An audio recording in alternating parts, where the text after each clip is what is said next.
1er de la connaissance par les sens. Chapitre 1er de l'anticipation dans la connaissance par les sens.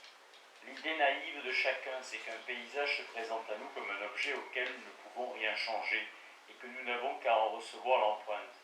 Ce sont les fous seulement, selon l'opinion commune, qui verront dans cet univers étalés des objets qui n'y sont point. Et ceux qui, par jeu, voudraient mêler leur imagination aux choses sont des artistes en parole surtout, et qui ne trompent personne.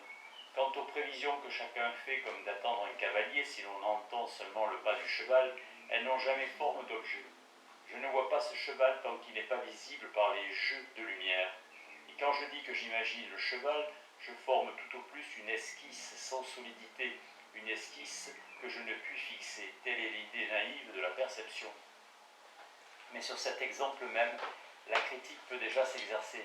Si la vue est gênée par le brouillard ou s'il fait nuit, et s'il se présente quelque forme mal dessinée qui ressemble un peu à un cheval, ne jurerait-on pas quelquefois qu'on l'a réellement vu, alors qu'il n'en est rien? Ici, une anticipation, vraie ou fausse, peut bien prendre l'apparence d'un objet. Mais ne discutons pas si la chose perçue est alors changée ou non, ou si c'est seulement notre langage qui nous jette dans l'erreur. Car il y a mieux à dire sommairement ceci que tout est anticipation dans la perception des choses. Examinons bien cet horizon lointain, je ne le vois pas lointain, je juge qu'il est loin d'après sa couleur, d'après la grandeur relative des choses que j'y vois, d'après la confusion des détails et l'interposition d'autres objets qui me le cachent en partie. Ce qui prouve qu'ici je juge, c'est que les peintres savent bien me donner cette perception d'une montagne lointaine, en imitant les apparences sur une toile. Mais pourtant, je vois cet horizon là-bas, aussi clairement là-bas que je vois cet arbre clairement près de moi. Et toutes ces distances, je les perçois. Que serait le paysage sans cette armature de distance? Je n'en puis rien dire. Une espèce de lueur confuse sur mes yeux, peut-être. Poursuivons, je ne vois point le relief de ce médaillon, si sensible d'après les ombres, et chacun peut deviner aisément que l'enfant apprend à voir ces choses en interprétant les contours et les couleurs. Et il est encore bien plus évident que je n'entends pas cette cloche au loin là-bas, et ainsi du reste. On soutient communément que c'est le toucher qui nous instruit, et par constatation pure et simple, sans aucune interprétation. Il n'en est rien. Je ne touche pas ce dé cubique, non, je touche successivement des arêtes, des pointes, des plans durs et lisses, et réunissant toutes ces apparences en un seul objet, je juge que cet objet est cubique. Exercez-vous sur d'autres exemples, car cette analyse conduit fort loin, et il importe de bien assurer ses premiers pas. Au surplus, il est assez clair que je ne puis pas constater, comme un fait donné à mes sens, que ce dé cubique est dur et en même temps blanc de partout, et marqué de points noirs. Je ne le vois jamais en même temps de partout, et jamais les faces visibles ne sont colorées de même en même temps, pas plus du reste que je ne les vois égales en même temps. Et pourtant c'est un cube que je vois, à face égale, et toute également blanche, et je vois cette chose même que je touche. Platon, dans son Thérétète, demandait par quel sens je connais l'union des perceptions des différents sens en un seul objet. Revenons à ce dé. Je reconnais 6 taches noires sur une des faces. Ça ne fera pas difficulté d'admettre que c'est là une opération d'entendement, dont les sens fournissent seulement la matière. Il est clair que, parcourant ces taches noires et revenant et retenant l'ordre de la place de chacune, je forme enfin, et non sans peine au commencement, l'idée qu'elles sont 6, c'est-à-dire 2 fois 3 qui font 5 et 1. Apercevez-vous la ressemblance entre cette action de compter et cette autre opération par laquelle je reconnais que des apparences successives pour la main et pour l'œil me font connaître un cube? Par où il apparaîtrait que la perception est déjà une fonction d'entendement, et pour en revenir à mon paysage, que l'esprit le plus raisonnable y met de lui-même bien plus qu'il ne croit, car cette distance de l'horizon est jugée et conclue aussi, quoique sans parole, et nous voilà déjà mis en garde contre l'idée naïve dont je parlais. Regardons de plus près, cette distance de l'horizon n'est pas une chose parmi les choses, mais un rapport des choses à moi, un rapport pensé, conclu, jugé, ou comme on voudra dire. Ce qui fait apparaître l'importante distinction qu'il faut faire entre la forme et la matière de notre connaissance. Cet ordre et ces relations qui soutiennent le paysage et tout objet qui le détermine, qui en font quelque chose de réel, de solide, de vrai, ces relations et cet ordre sont de forme et définiront la fonction pensée. Et qui ne voient qu'un fou ou un passionné sont des hommes qui voient leurs propres erreurs de jugement sont dans les choses et les prennent pour des choses présentes et solides. On peut voir ici l'exemple de la connaissance philosophique, définie plus haut en termes abstraits. Ainsi, dès les premiers pas, nous apercevons très bien à quelle fin nous allons. Et cette remarque, en toute question, est propre à distinguer la recherche philosophique de toutes les vaines disputes qui voudraient prendre ce beau nom. Note. Si vous pensez à ce chapitre qui, selon mon goût, est un peu trop abstrait et rapide, vous vous direz que la discussion est ouverte, car chacun résiste à cette idée que les choses sont pleines d'imagination. Votre bon sens vous soufflera au contraire que les vraies choses sont celles qui n'ont rien d'imaginaire. Et soit. C'est encore une juste idée de la philosophie que celle d'une continuelle discussion avec soi-même et avec les autres, et cette notion elle aussi conduit fort loin. D'un trait, elle conduit à l'idée du semblable, qui est une des plus fécondes pour la réflexion à ses débuts. Le semblable, c'est celui qui peut comprendre et juger, c'est donc par amitié et confiance que l'on trouve son semblable. Mais le plus beau, c'est quand on arrive à ce merveilleux semblable à soi-même. Car moi, je suis pour moi comme un autre qui me semble, que je connais bien. À bien regarder, toutes mes pensées sont comme un entretien avec ce semblable, avec moi. Oui, même les pensées faibles par lesquelles vous essayez d'ajourner le travail de réflexion et surtout le travail d'écrire. Tout de suite, vous éprouvez que ce semblable qui est vous n'est pas facile à tromper, qu'il flaire d'une lieu la paresse et le mensonge à soi.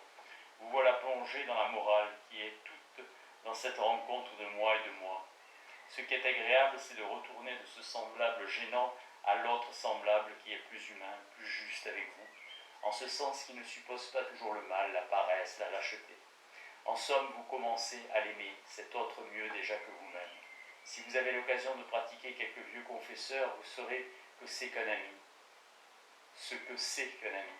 Ainsi, entre vous et quelques amis, vivent pour vous vos pensées, vous les dites vôtres, vous vous distinguez de l'autre, vous prenez conscience de vous-même. Conscience, voilà une notion fort difficile et que vous abordez aisément par ce chemin-ci. Toutefois, vous devez vous exercer au petit jeu de moi et toi.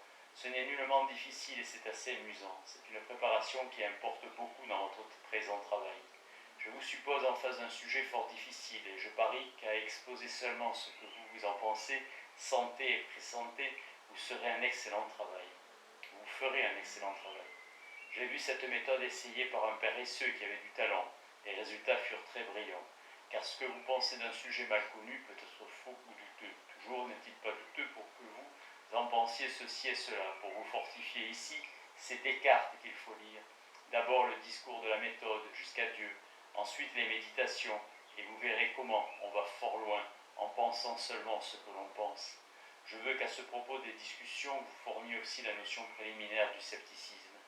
Descartes vous y jettera et vous ne risquerez point de mépriser le sceptique, celui qui examine. La philosophie, c'est l'examen même, mais un singulier examen. Premièrement, je me dis que mes opinions sont douteuses, mais je me dis bien plus, je me dis qu'elles seront toujours douteuses. J'aperçois que jamais je n'en serai satisfait. Cela, c'est l'esprit même, c'est le départ même de l'esprit. Peggy disait de Descartes, ce cavalier qui partit d'un si bon pas. Lisez cette note de Peggy sur Descartes. Vous serez surpris des bonds que vous ferez dans le monde des esprits.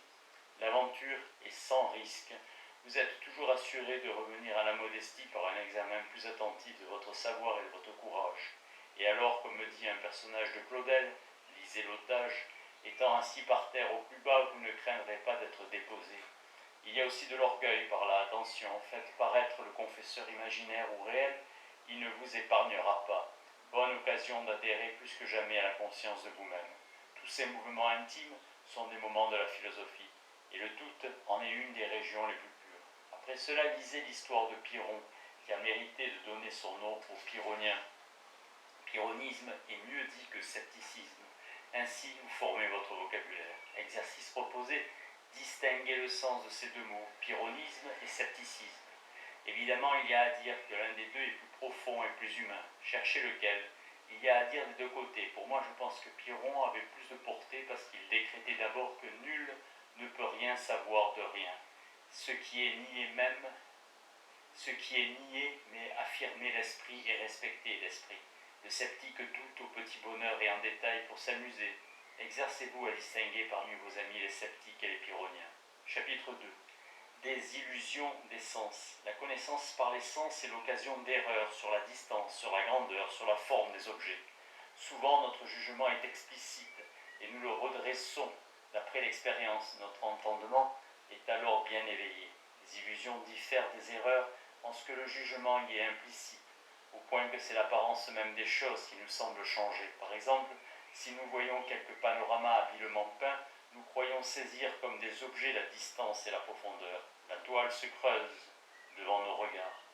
Ainsi voulons-nous toujours expliquer les illusions par quelques infirmités de nos sens, notre œil étant fait ainsi, notre oreille. C'est faire un grand pas dans la connaissance philosophique que d'apercevoir dans presque tout et de deviner dans les autres une opération d'entendement et enfin un jugement qui prend pour nous forme d'objet.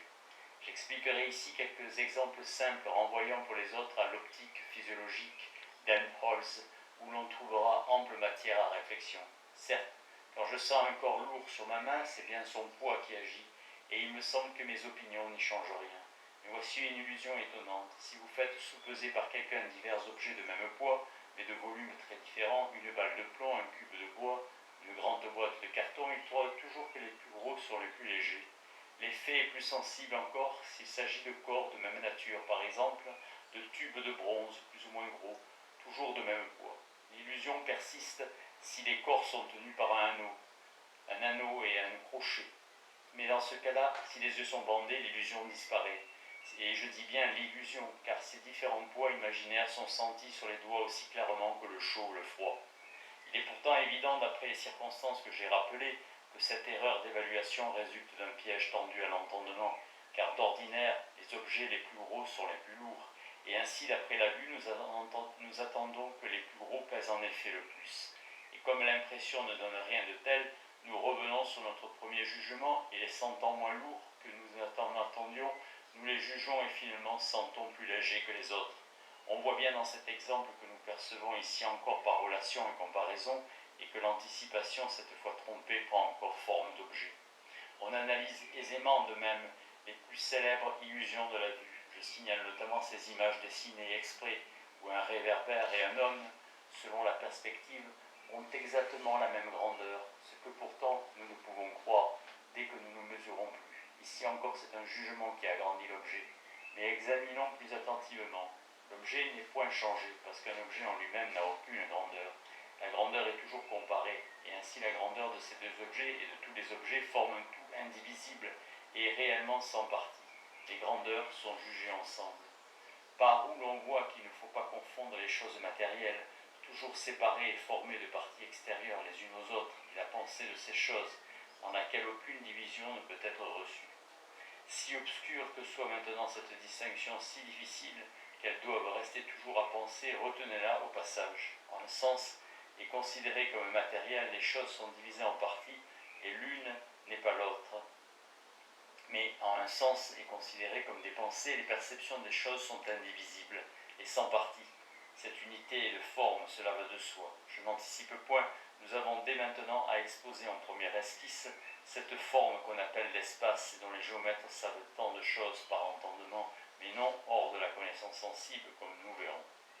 Pour préparer encore mieux cette difficile exposition, j'invite le lecteur à réfléchir sur l'ensemble, l'exemple du stéréoscope, après que la théorie et le maniement de cet appareil lui seront devenus familiers. Ici encore, le relief semble sauter aux yeux. Il est pourtant conclu d'une apparence qui ne ressemble nullement à un relief, c'est à savoir d'une différence entre les apparences des mêmes choses pour chacun de nos yeux. C'est assez dire que ces distances à nous, qui font le relief, ne sont pas comme distances dans les données, mais sont plutôt pensées comme distance, ce qui rejette chaque chose à sa place, selon le fameux mot d'Anaxagore. Tout était ensemble, mais vain l'entendement qui mit tout en ordre. Le lecteur aperçoit peut-être déjà que la connaissance par les sens est quelque chose d'une science. Il aura à comprendre plus tard que toute science consiste en une perception plus exacte des choses. L'exemple le plus étonnant sera fourni par l'astronomie, qui n'est presque que perception des choses qui convient, et le mieux pour donner au savoir humain ses véritables règles, comme l'exemple de l'éclipse le montrera abondamment, car il s'agit alors de perception exactement, de percevoir exactement le soleil et la lune dans leur alignement naturel, ce qui suppose la connaissance de leur mouvement relatif. Telle est la part de l'entendement dans une connaissance qui fut si longtemps confuse et d'ailleurs effrayante.